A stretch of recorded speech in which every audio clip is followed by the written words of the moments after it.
captain is waiting for you downstairs with Pinker.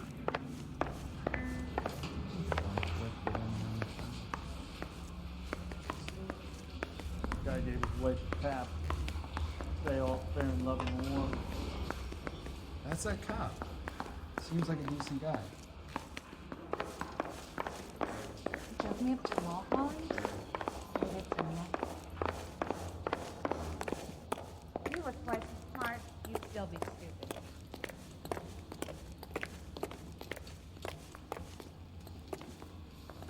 Boys, come on in. Phelps, have you met Finis Brown?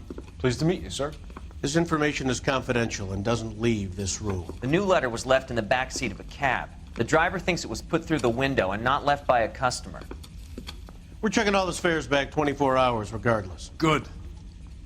Like the previous letters, it's been assembled from headlines and typed from the Times and Examiner, then glued to an envelope. What is the other note? This one? That's also new. A poem, hand-typed. Do you mind if I take a look? Go ahead. We've been over both documents pretty carefully. They've been wiped with gasoline, so there's no chance of prints.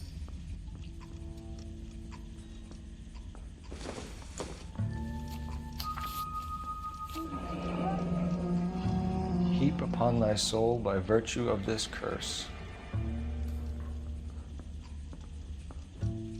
The early bird just come on.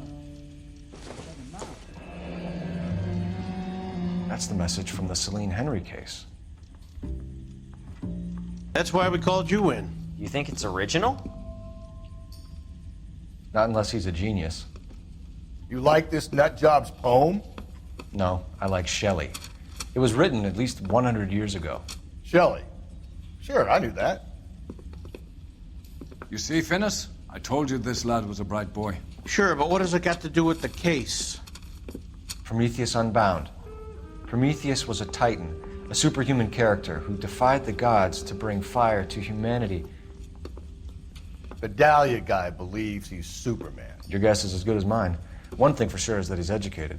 What about the link to the Henry case? He could have got the wording from the papers. As you said, he is fiendishly clever and takes pleasure in taunting us. What's happening with the Maldonado case?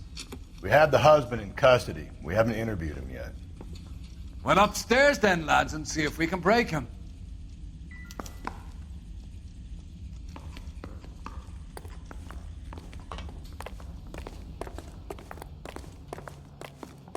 Rehab is for quit.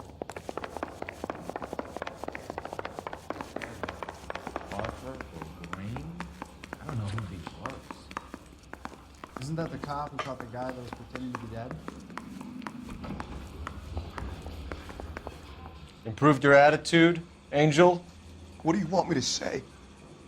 I was with Antonia the night she died, but she left the apartment, and that was the last time I saw her. So your wife paid you a visit last night. What time was that? Late, around midnight, maybe? She didn't stay long. What time did she leave? Maybe 1 o'clock. Your wife has been brutally murdered. So how do you explain your shirt being covered in blood? You found that? I cut myself shaving. You're lying through your teeth. You killed her and your brother's in on it. You don't know what you're saying. Why would I do that?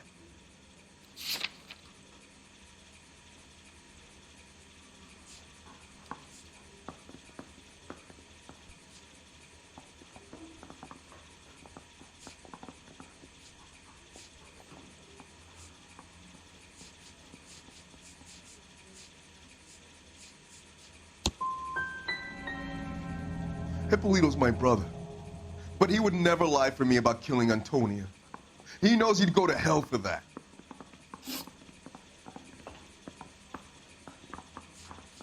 You and your wife weren't getting along. She was divorcing you.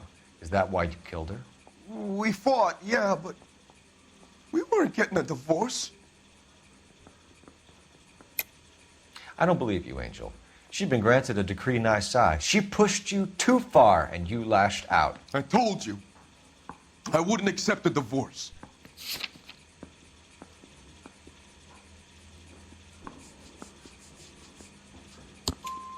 The judge had set a date. You were going to be paraded in front of the whole city for your cruelty to her, Angel. Antonia. Oh, Jesus. She came in drunk, out of her mind. She doesn't normally drink. She was looking around in her bag. Said she wanted to serve me papers. Me, her own husband. So I slapped her down. She ran out. That's the truth. What size shoe do you wear, Angel? Size 8. What difference does that make? When we found your wife, her jewelry had been removed. Was she wearing her religious medallion last night? Sure. She always wore that. What about the charm bracelet? Was she wearing that? You know about that? She never wore it. She didn't like the message. She kept it locked up in that box of hers. One last question, Angel. Do the words kiss the blood mean anything to you?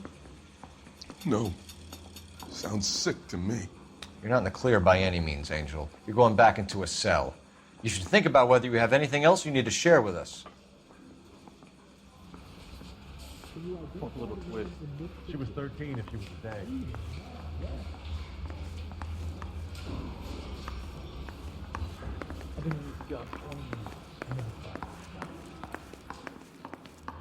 drove me up to Mulholland?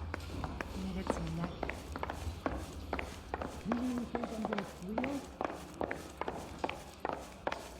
I say we bust in there and find the goddamn evidence.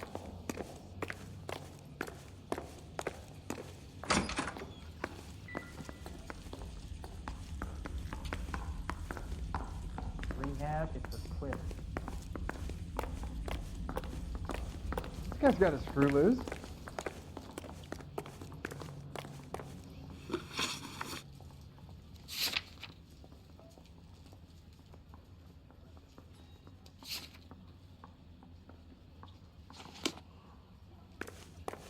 Jesus H. Christ!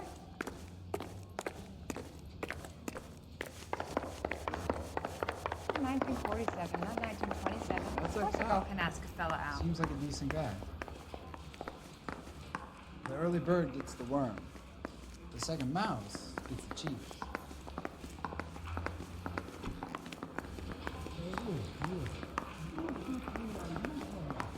Guy gave his wife a tap. I said, all's fair in love.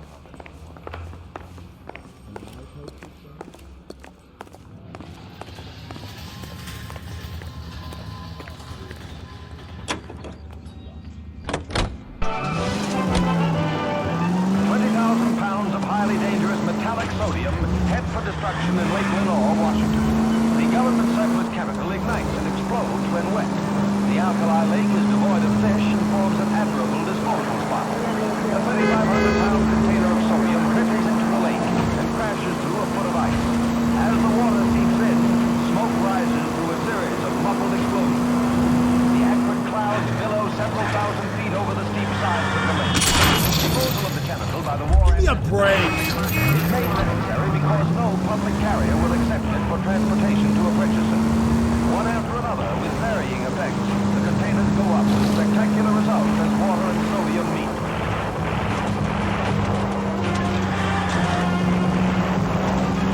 A once lethal war chemical becomes a peacetime pyrotechnic display. So why use it?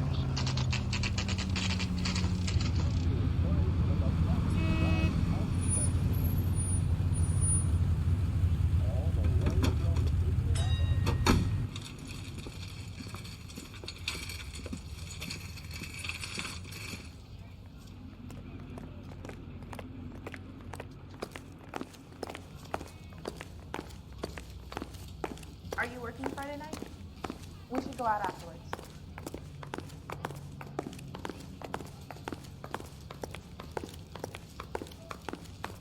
Sir, Wait, you look familiar. Hey, from the bar, right? What brings you here? LAPD, Detective Phelps and Galloway. Clem Feeney. What can I do for you? Did you happen to see a young woman last night? 21 years old, Hispanic? Sure, she came by last night. Why do you ask?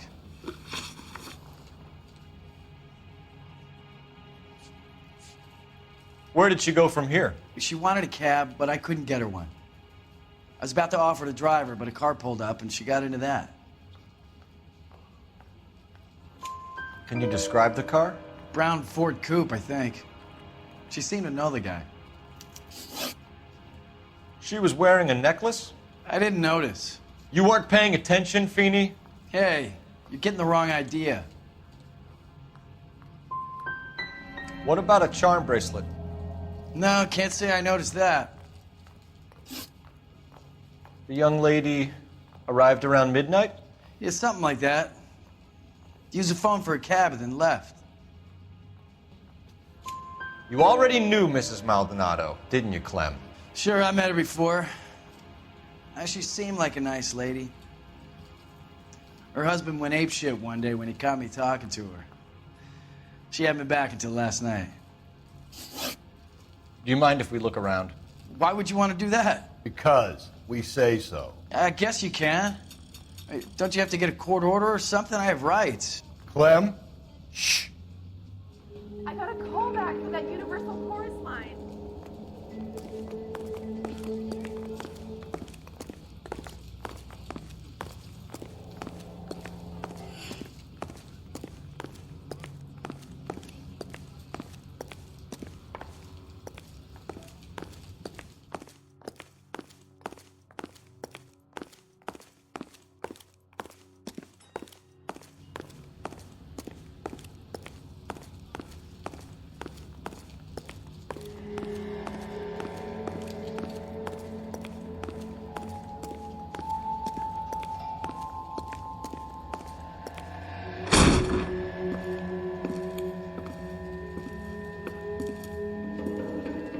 No wonder he stays open late at night.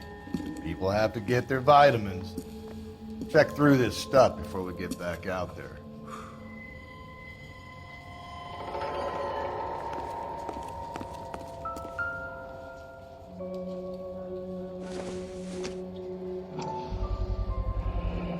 Why cut someone who was already dead?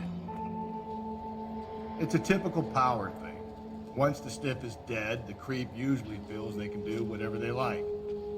Must have seen it during the war. Are you working Friday? Let's go out afterwards.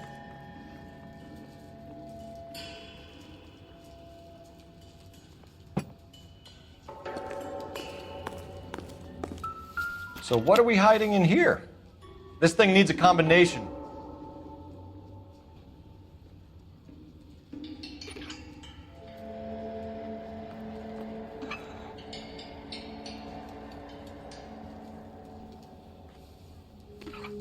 Just don't know how to dance to bebop.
This fruit stall punk gets about 10 seconds to explain before I pull his fucking arms off. Clem!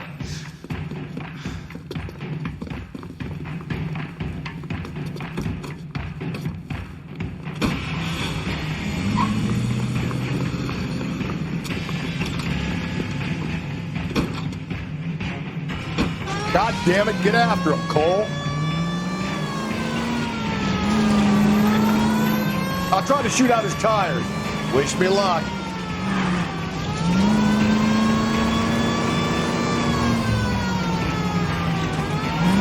Should have grabbed him when we had the chance, Phelps.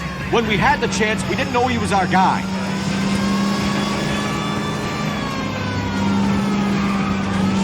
Strange that he'd leave a trail of blood right back to his own market. Maybe he wanted to be caught. A lot of them do.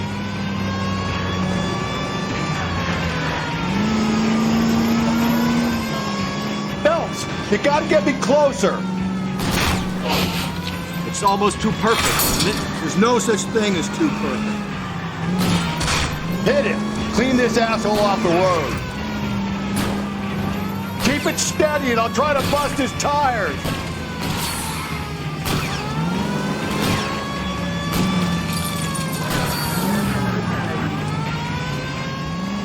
Hit him, Cole! Spit him out!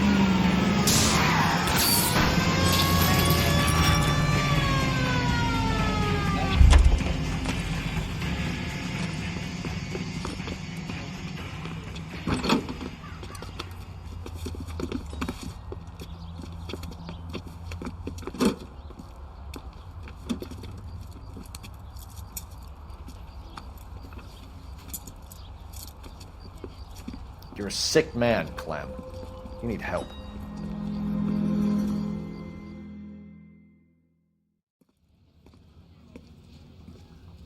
Outstanding job on this case, gentlemen.